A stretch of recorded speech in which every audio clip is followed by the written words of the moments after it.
પોલીસે સમૂહ લગ્નમાં આયોજકો બનીને લગ્ન કરાવ્યા। ન્યૂઝ 18 ગુજરાતી પર ડીસીપી ઝોન 1 સજ્જનસિંહ પરમારનું મોટું નિવેદન। સમૂહ લગ્નના ફરાર આયોજકો સામે ગુનો દાખલ થશે। પોલીસે સમૂહ લગ્નમાં વર કન્યાના લગ્ન કરાવ્યા। હાલમાં 3 નવ દંપતીના લગ્નની પોલીસ વિધિ કરાવી રહી છે। કેટલાક વાર વધુ સમૂહ લગ્નનું સ્થળ છોડી જતા રહ્યા।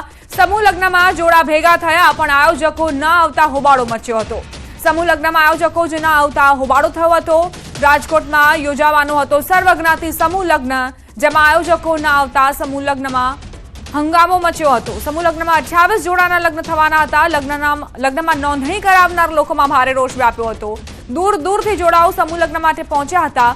ઋષિવંશી સમાજ સેવા સંઘે આ સમૂહ લગ્નનું આયોજન કર્યું હતું। ન્યૂઝ 18 ગુજરાતી પર સમૂહ લગ્નમાં આવેલા વરવધુએ રોષ ઠાલવ્યો। વરે કહ્યું, લાખ રૂપિયા આપવા તૈયાર છીએ, પૈસા નથી જોઈતા, પરંતુ અમારી આબરૂ પરત આપો। કન્યાએ પણ કહ્યું કે લોન લઈને 30,000 લાવ્યા। આયોજકો પૈસા લઈને ફરાર થઈ ગયા। અમારા સંબંધીઓ આવ્યા અને લગ્ન ન થતા અમારી આબરૂનું શું?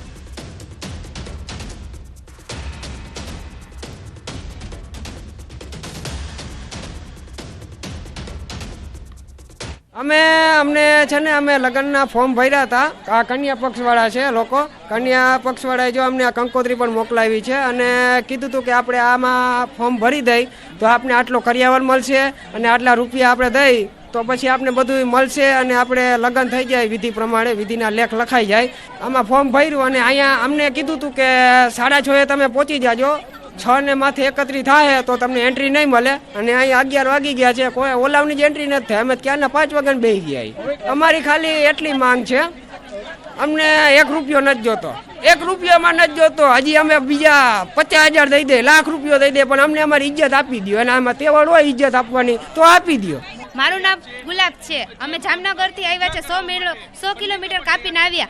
અહીંયા આવ્યું તો કાંઈ લગન બગન બધું કેન્સલ। એ લોકો ફ્રોડ કરીને વયા ગયા। એને લોકોને એવું લાગે છે કે લગન એટલે કાંઈ રમત છે। અમે માતાજીનો મીંઢોર બાંધીને બેઠા છીએ, અમે ફેરા ફરવાના હોય, આવી રીતે માંડવા ખોરેલા અમે આવ્યા હોય, પૈણાનો હોય ને એમ જાય તો અમારી ઇજ્જત શું રે? મહેમાન આવી ગયા હોય એટલો ખર્ચો કર્યો, એ લોકો 30,000 હડપીને વયા ગયા, એટલે શું એ કાંઈ લગનને કાંઈ રમત સમજે હે? તકલીફ તો પડે, લોન લઈ લઈને અમે આ બધું કર્યું હોય કે થઈ જશે, પણ આ બધું ગયું અમારે પૈસા કેટલા લાખ 1.5 લાખ સુધી ખર્ચો ગયો હોય, અમે લોન લઈ લઈને આ બધું કર્યું હોય।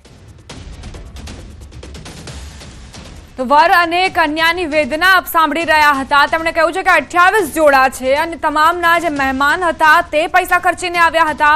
લોન લઈને જે આ બંને પક્ષો છે તેમણે પૈસા ભર્યા હતા નોંધણી માટેના અને તેમના પૈસા લઈને આયોજકો ફરાર થઈ જાય છે। સમૂહ લગ્નમાં 30,000 રૂપિયા આપીને નોંધણી કરાવી હતી।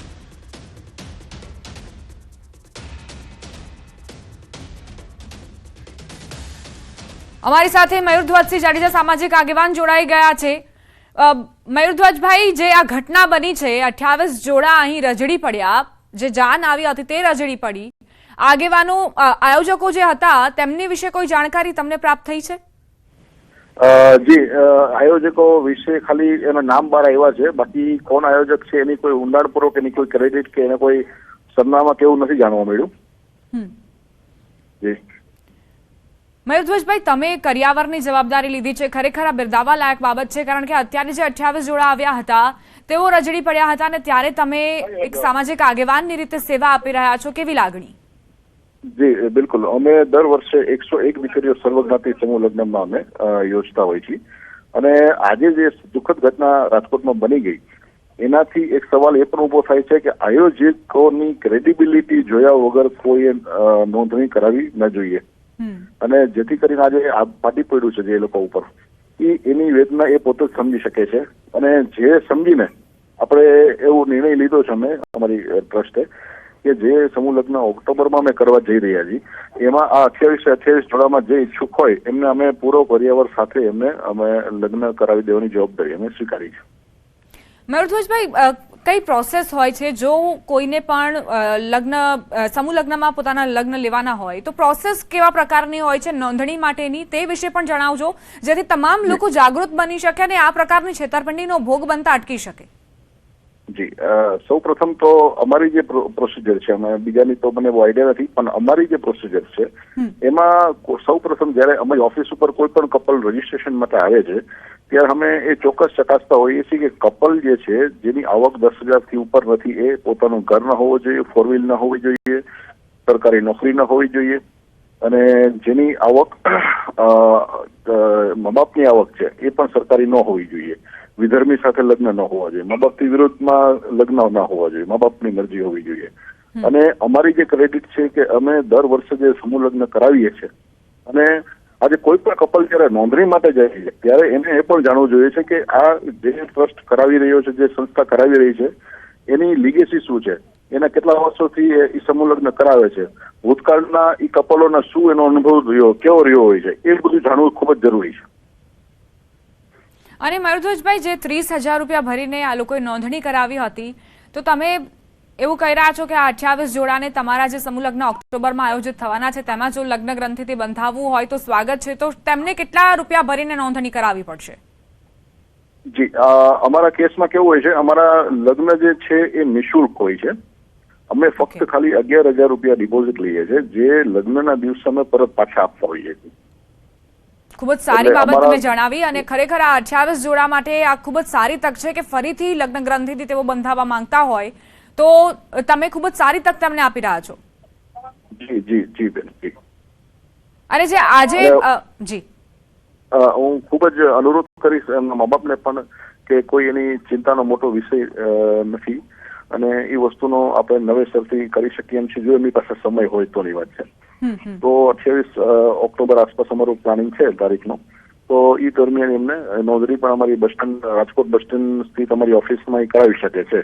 સંપૂર્ણ માહિતી એમને અહીંયાથી મળી શકે છે.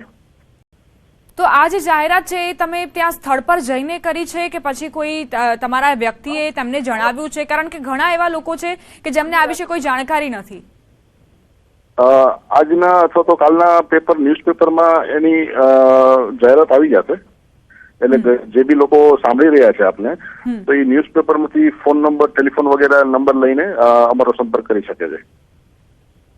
આભાર મયુરધ્વજભાઈ અમારી સાથે વાતચીત કરવા માટે. તો સામાજિક આગેવાન મયુરધ્વજભાઈ, જેમણે કરિયાવરની જવાબદારી લીધી છે, તેમનું કહેવું છે કે ઓક્ટોબરમાં અમે સમૂહ લગ્નનું આયોજન કરવા જઈ રહ્યા છીએ, અને જો આ જે વરવધુ છે તેઓ ઈચ્છુક હોય, સમય અનુકૂળ હોય, તો તેઓ એ સમૂહ લગ્નમાં લગ્ન ગ્રંથિથી બંધાશે તો અમે તેનું સ્વાગત કરીશું. 11,000 રૂપિયા ભરીને ડિપોઝિટ પેટે હોય છે, જ્યારે લગ્ન થઈ જશે ત્યારબાદ એ ડિપોઝિટના પૈસા પરત વર કન્યા પક્ષને આપવામાં આવશે.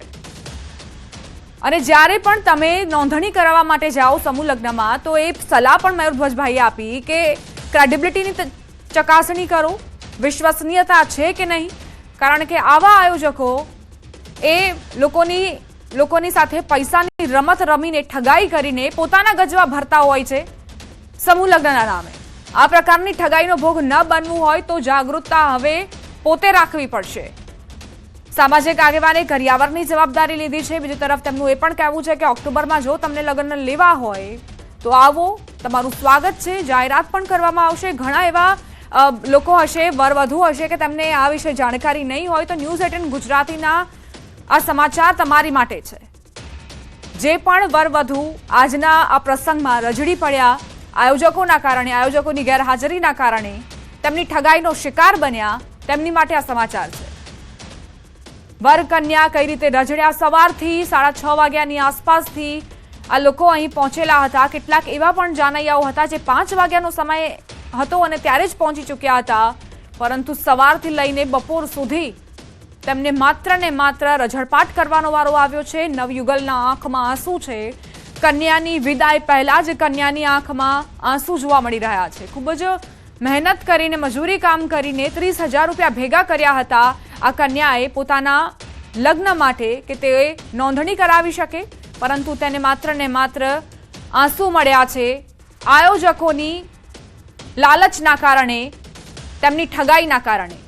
સર્વજ્ઞાતિ સમૂહ લગ્નનું આ બેનર આપ જોઈ રહ્યા છો. આ 3 ચહેરા જુઓ જે મુખ્ય આયોજકો છે, તેમના કારણે 28 જોડા અને જાનૈયાઓને રઝળપાટ કરવાનો વારો આવ્યો. ચંદ્રેશભાઈ છત્રોલા, દિલીપભાઈ ગોહેલ અને દીપકભાઈ હિરાણી, આ 3 મુખ્ય ચહેરાઓ જે બેનર પર પોતાના ફોટા છપાવવામાં વધારે ઉત્સુક હતા, પરંતુ જ્યારે સમય આવ્યો પોતાની જવાબદારી નિભાવવાનો ત્યારે પીછેહટ કરી દીધી અને ફરાર થઈ ગયા. આખરે જે દાનના પૈસા હતા, જે સર્વજ્ઞાતિ સમૂહ લગ્નમાં લોકોએ દાન આપ્યું હશે, તે ક્યાં ગયા? શું પોતાના ગજવા ભરવા માટે અને લોકોને છેતરવા માટે આ પ્રકારનું આયોજન કરવામાં આવ્યું હતું? 30-30 હજાર રૂપિયા દરેક જોડા પાસેથી લઈને આયોજકો ફરાર થઈ ગયા છે, રફુ ચક્કર થઈ ગયા છે. આયોજકો નફ્ફટ બન્યા છે. જો કે પોલીસે પોતાની ફરજ અદા કરી છે. પોલીસે નાગરિકોની વહારે આવીને પોતાની ફરજ અહીં અદા કરી છે. જે આયોજકો ફરાર થયા છે તેમને શોધવા પહેલા પોલીસ અહીં લગ્ન ગ્રંથિથી આ વરવધુને બાંધવા માટે તમામ આયોજન કરી રહી છે. અત્યારે 3 જે વરવધુ છે તેમની વિધિ ચાલી રહી છે. ત્યારબાદ ધીમે ધીમે અન્ય વરવધુની પણ લગ્ન ગ્રંથિથી વિધિ શરૂ કરવામાં આવશે. સવાલ અહીં એ થઈ રહ્યો છે કે આટલો હોબાળો, આટલો હંગામો મચ્યો છે, તેની નોબત જ ન આવી હોત જો આયોજકોએ ઠગાઈ ન કરી હોત, છેતરપિંડી ન કરી હોત. તેમની સામે ગુનો નોંધવામાં આવશે અને કાર્યવાહી કરાશે તેવું નિવેદન પણ આપ્યું છે ડીસીપી ઝોન 1 સજ્જનસિંહ પરમારે. ન્યૂઝ 18 સાથે વાતચીત દરમિયાન તેમણે કહ્યું છે કે અમે કટિબદ્ધ છીએ, પ્રતિબદ્ધ છીએ કે આ જે જોડાઓ છે તેમને ન્યાય મળશે. અત્યારે પોલીસના જવાનો તેમણે તમામ વ્યવસ્થા કરી છે. અચાનકથી તમે વિચાર કરો કે એક લગ્ન પ્રસંગ હોય આપણા ઘરમાં તો મેનેજમેન્ટ કેટલું ટફ બની જાય છે, કેટલું અઘરું બની જાય છે. આજે તો 28 જોડા અહીં આવ્યા હતા અને એકાએક પોલીસને જાણ થાય છે કે આ પ્રકારની ઘટના બની છે. આ તમામ પરિવારજનો આવી ઠગાઈનો શિકાર બન્યા છે. પોલીસ અહીં, પોલીસના જવાનો અહીં પહોંચ્યા છે, કર્મચારીઓ પહોંચ્યા છે, પોલીસ કર્મીઓ એક એક જોડાને સમજાવી રહ્યા છે કે તમે તમારું જે લગ્ન ગ્રંથિ છે તે થઈ જશે. આશ્વસ્ત કરી રહ્યા છે, આશ્વાસન આપી રહ્યા છે.